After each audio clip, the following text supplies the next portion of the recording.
Hey guys, welcome back to my channel. My name is Allison and today I'm doing a different kind of video from what I have done so far.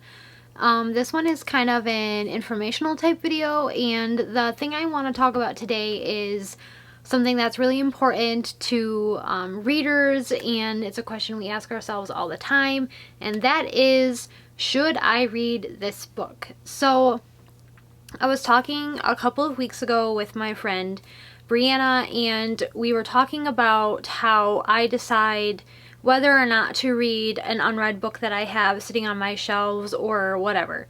So she requested that I film this video, and I am going to try to make it as informative as I can, but also not make it be a super long video because I could just get really rambly and I don't want to do that. So my goal with this video is to kind of walk you guys through the process of how I choose whether or not I'm going to read a book, and by choosing I mean if I'm going to keep the unread book and read it, or if I'm going to just unhaul the book without reading it.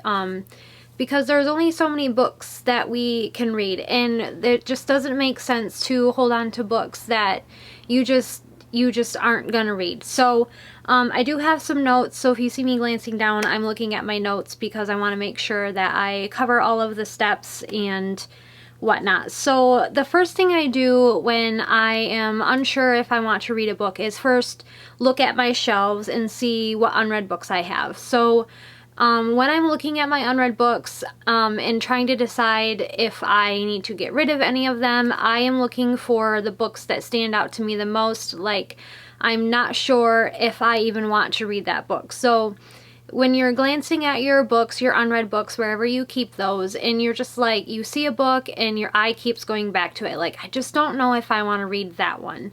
For me, I don't do this very much anymore because over the course of 2019 and 2020, I majorly reduced the amount of unread books that I have, and so this is where that process kind of came from. This is how I decided to keep or unhaul an unread book without reading it. So one book that I remember in particular, and I'm going to use as an example for this video, is The Guinevere Deception by Kiersten White. So I want to just say that if you like her books, or you have read The Guinevere Deception and you really enjoyed it, I'm not hating on her or her books or The Guinevere Deception or anything like that. That's not what this video is. This is just the process that I kind of went through when I decided whether or not I was going to keep that book and read it. I did end up unhauling it without reading it because I discovered that it was not going to be a book that is for me.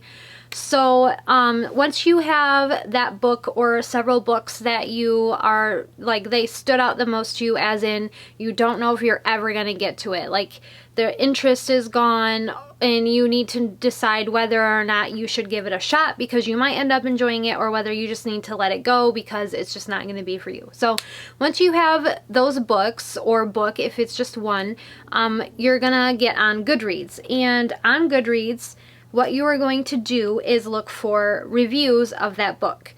Now, there is a risk with looking at reviews on Goodreads, and that could be for spoilers.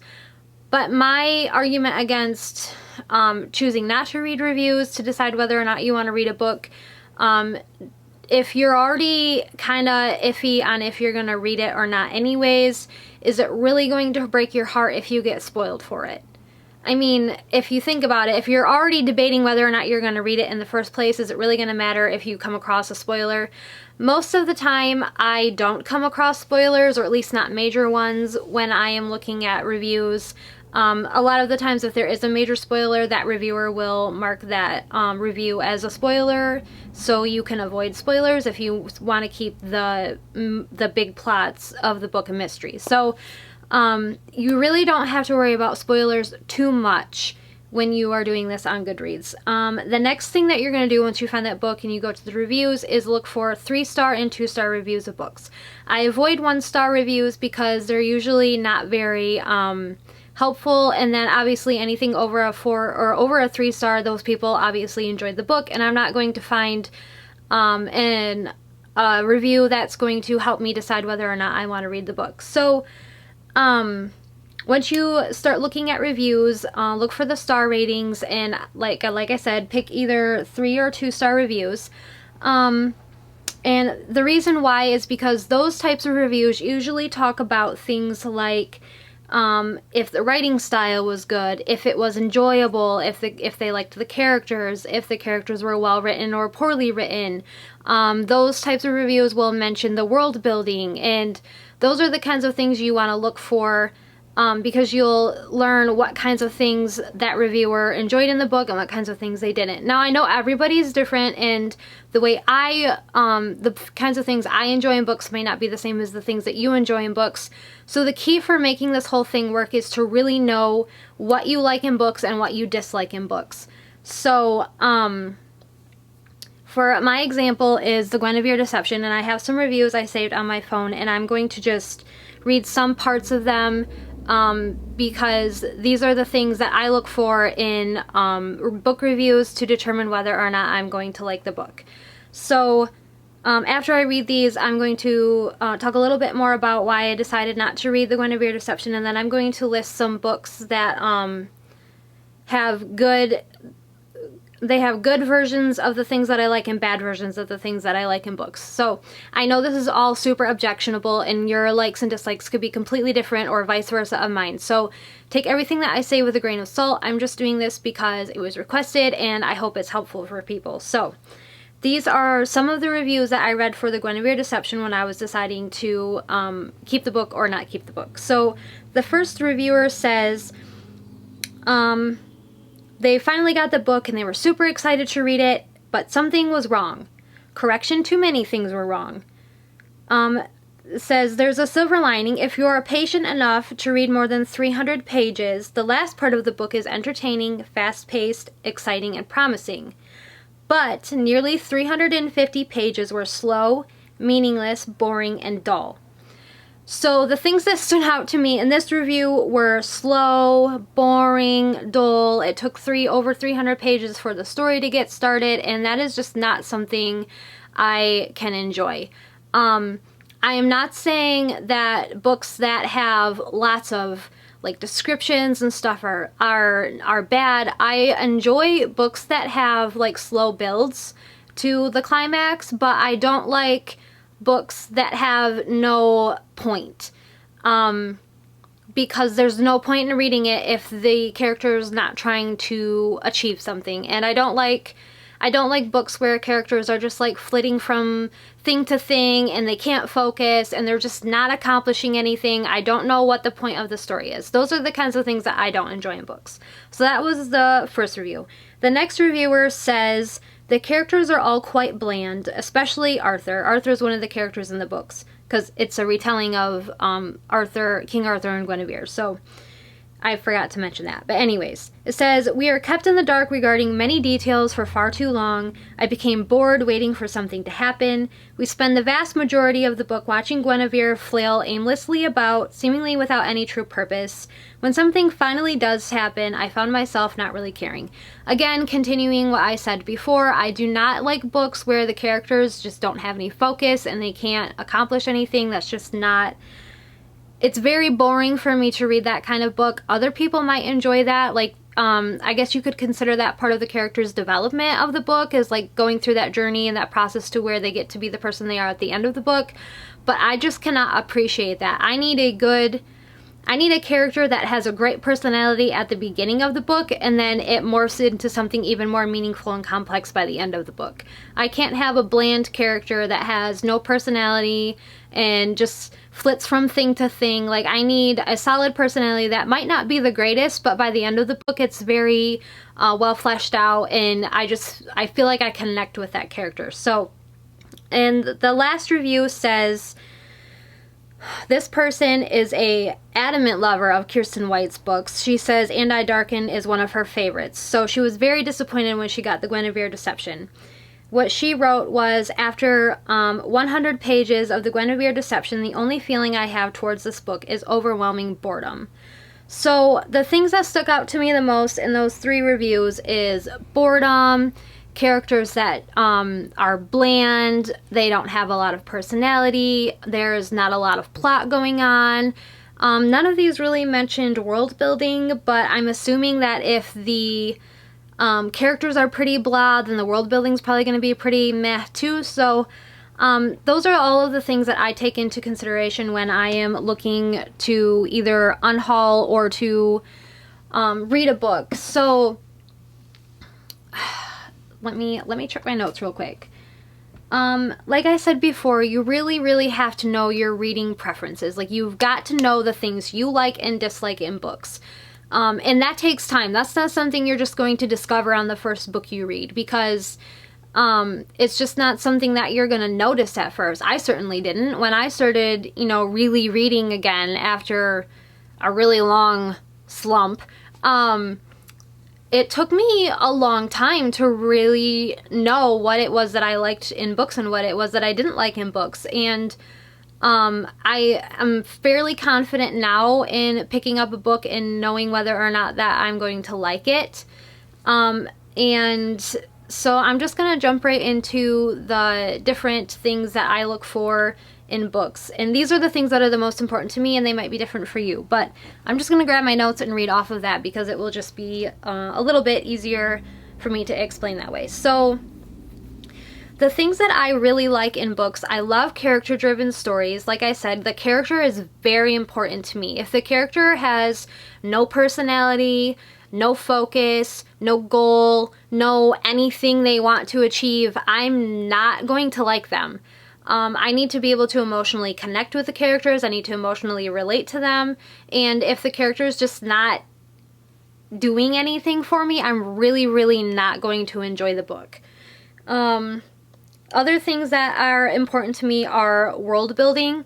World building is super important. If you give me a fantasy book and it's got, the synopsis or whatever makes the world sound amazing, and then you don't explain any of it in the book, I am completely lost. I don't enjoy books where they're like, oh, by the way, there's this little bit of magic over here, but we're not gonna talk about that right now. We're just gonna focus on this character and how they just are so whiny and whatever. Like, that's a little bit ranty, but I need good characters and I need good world building. Those are two things. And then I need some action. I cannot have a book where the character is just kind of floating through their life, not really doing anything, not accomplishing anything.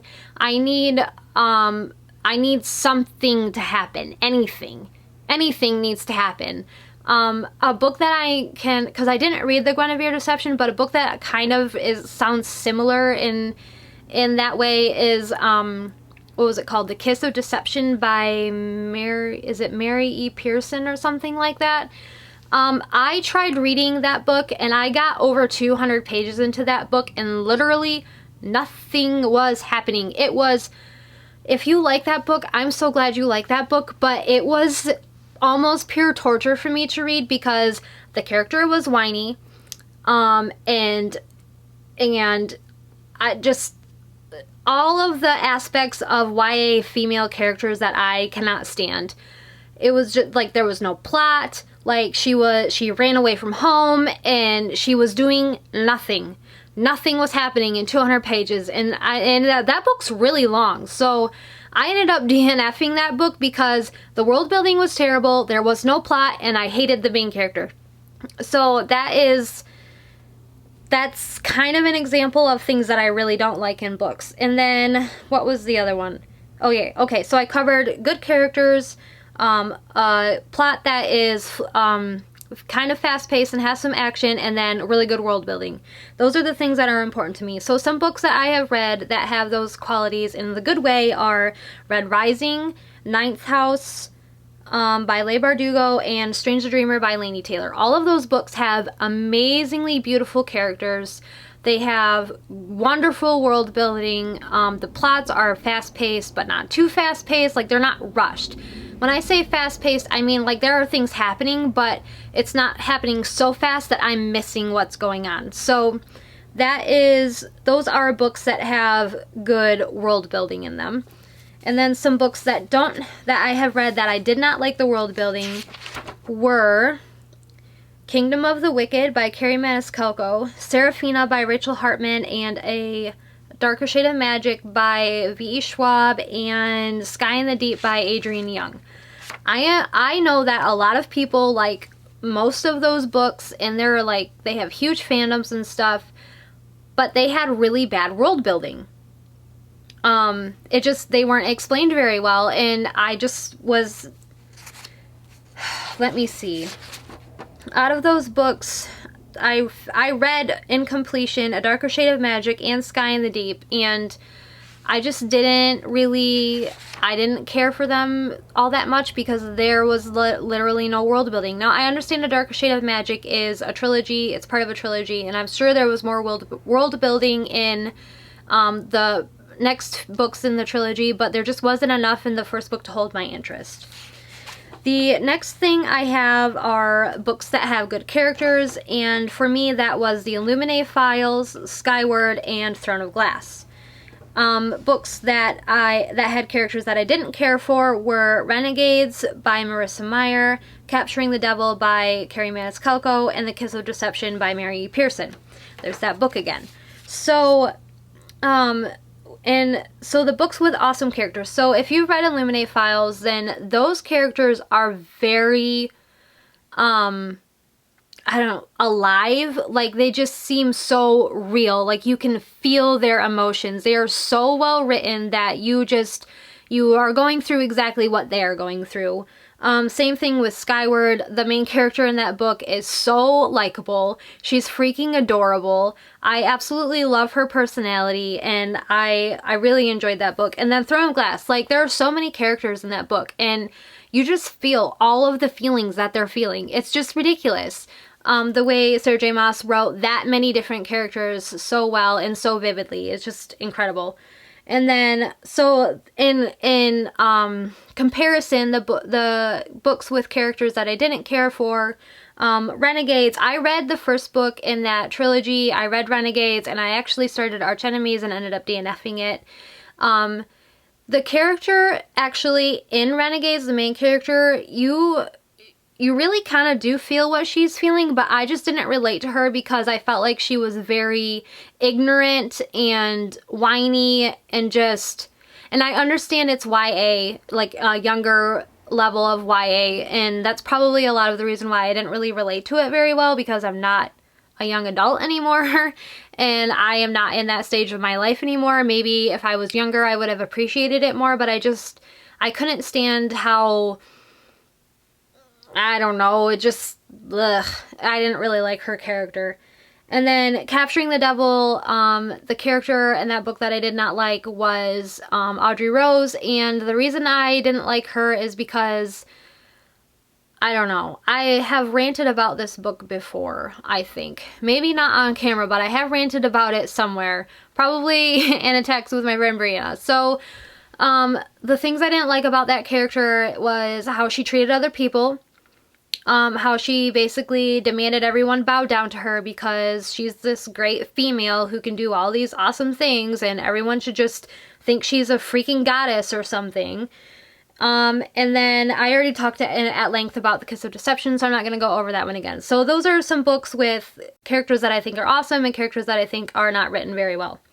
And then the last thing is books with good plots, and then books with bad plots. So the books that I've read with good plots are The City of Brass by S.A. Chakraborty, The Bone Season by Samantha Shannon, and Kingdom of Souls by, Rena Barron, I think is the author's name. And the reason I like those plots the most is because they are fast-paced enough to keep my interest, but they are also slow enough to incorporate really good world building so that I kind of understand what is going on.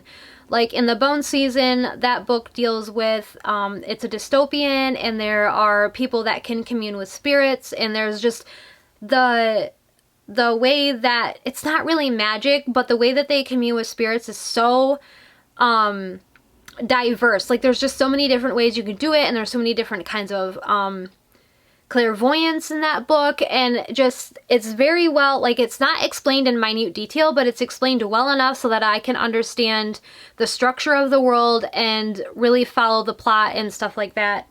The City of Brass is it's got actually a pretty fast-paced plot. I really enjoyed that book. You start off in one location, and then at the end you end up in a different location, and there's enough action and suspense, and like another author that doesn't unload all of the details but also doesn't hold too much back so that I'm not interested. And then the same thing with Kingdom of Souls, and that's even a younger YA novel, and I really, really liked that book. I really enjoyed it.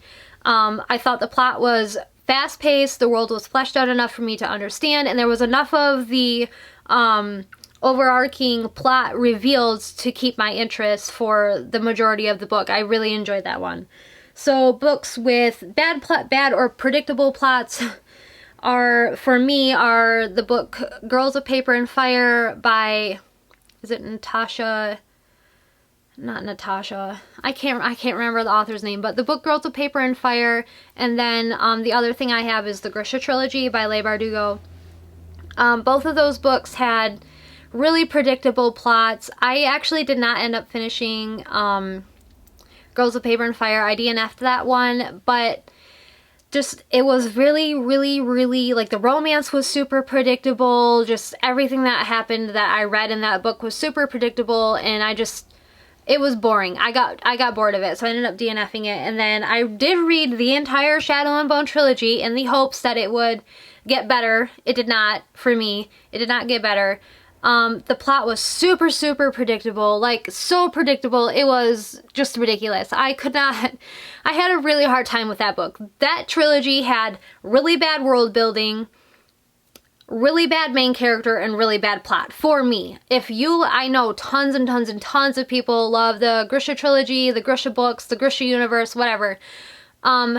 I didn't. I did not like the original trilogy, but it just wasn't for me. And I think most of it was because I really didn't like the main character, and that is something that's really important to me. Like I've said like a million times already. You guys are tired of hearing me say it. So those are just a few examples of things in books that I like and that I dislike. The whole point of this video is to just get on Goodreads and read reviews for the books that you're not sure you want to read or not. Ultimately, whether you decide to read a book or not is your choice. You could get on Goodreads and read some reviews and see, like, you could see, like, oh, this book has quite a few things in it that I don't really like, but you could still read it. Like, if you are that worried about missing out on something, just read the book. Just read it. If it's gonna bother you that bad, if you're that worried about missing out on a great story, you should probably just read the book. You're not gonna die if you read the book. And the good thing is, you can always DNF. You can always not finish a book. If you start reading a book and you hate it, put it down. You're not missing anything by making yourself read a book. Well, you are missing something. You're missing out on reading a book you could really be enjoying instead of making yourself plow through a book that you really don't like. I am very much an advocate for DNFing books that you're not enjoying, because there just is not time. There is not time to waste your precious reading minutes that you have reading books that you are not enjoying. And if you're worried about it, getting good in the last 30 pages, what's the point of reading a book that's only good in the last quarter of it? There is not a point. There is no point in reading books that are only good at the very end or only good at the very beginning. If you're not enjoying it at any point, put the book down and pick up something else that you might actually like, okay? That's how I that's how I live my life as a reader. I don't have time to read books that I hate or I'm not enjoying. I have 2 small kids. I homeschool. I'm a homemaker. I do so many things. Like, I'm trying to get an Etsy shop going. I just don't have time to sit down and waste hours of my life reading a book I don't like. It takes me on average between 10 and 11 hours to read a book. That's a work day. I don't have time to spend a whole work day reading a book that I am not enjoying. That's my little rant on the whole why I don't understand why people don't DNF books. my hope for this video is that it helps you realize that you don't have to read every book you've ever bought. Don't let the guilt of having spent money on it or it being a gift from someone make you think you need to read it, because you do not. You don't owe it to your past self to read a book you bought 5 years ago and no longer have any interest in. So your past self doesn't care, I promise.